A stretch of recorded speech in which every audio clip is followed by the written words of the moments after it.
It was not all that long ago that the Jacksonville Jaguars were one of the main rivals of the Cincinnati Bengals.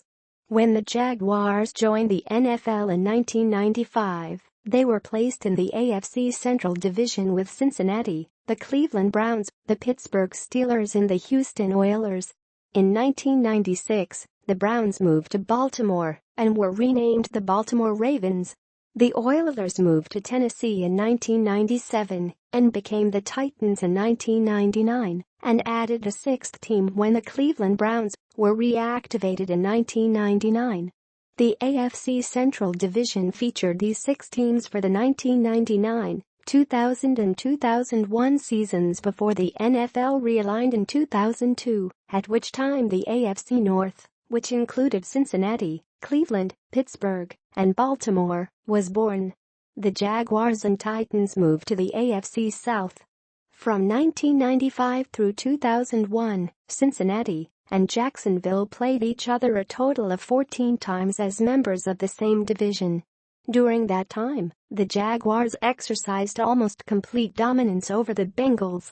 After dropping the first 3 games in the series, Jacksonville came back to win 9 of the next 11 games the teams played. After realignment, Jacksonville continued to be a thorn in the Bengals' side with consecutive victories in 2002 and 2005. Cincinnati turned the tide in 2008 and have won 4 straight since then.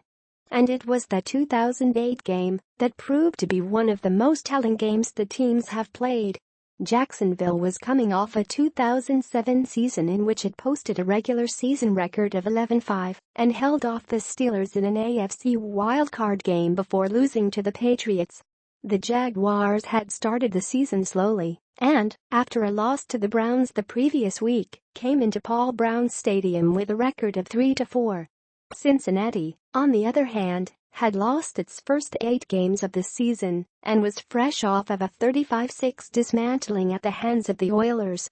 This was a far cry for a team that had won the AFC North title in 2005 with a record of 11-5. The Bengals had followed that up with records of 8-8 and 7-9 and were off to one of the worst starts in franchise history. One more loss would have left them at 0-9 for only the second time in team history. Something needed to change in a hurry. And that something came courtesy of the Jaguars. Bengals quarterback Ryan Fitzpatrick threw 2 touchdown passes to Chad Ochocinco and Cincinnati stopped a late 2-point conversion effort by the Jaguars to hand on for a 21-19 victory. Cedric Benson contributed 104 yards rushing and a touchdown. Cincinnati charged out to a quick 21-3 lead before Jacksonville made things interesting with a pair of fourth-quarter touchdowns.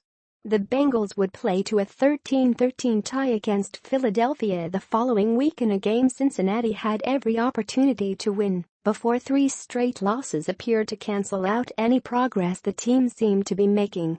Then the Bengals rallied for wins in the final 3 games of the season, setting the stage for a 2009 campaign that saw them win the AFC North with a record of 10-6.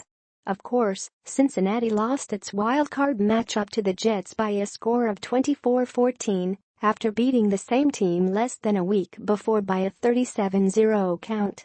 But it was the victory against the Jaguars that started the Bengals moving in the right direction and served as the momentum that saw Cincinnati put together winning seasons nearly every year since, with the exception 2010 and 2016. Move the clock ahead to 2017, and now it is the Cincinnati Bengals who go into Jacksonville Municipal Stadium Sunday with a record of 3-4, hoping to continue their efforts to turn their season around and get back into the playoff race. Jacksonville, unlike those 2008 Bengals, stands at 4-3 and in a tie for first place in a watered-down AFC South division. The Jaguars have yet to string back-to-back wins together so far this year and are coming off a bye after beating Indianapolis, a team the Bengals beat 24-23 last week, in Week 7 by a count of 27-0. Cincinnati can only hope that this game will once again be a turning point in its quest to re-establish itself as one of the class acts in the AFC.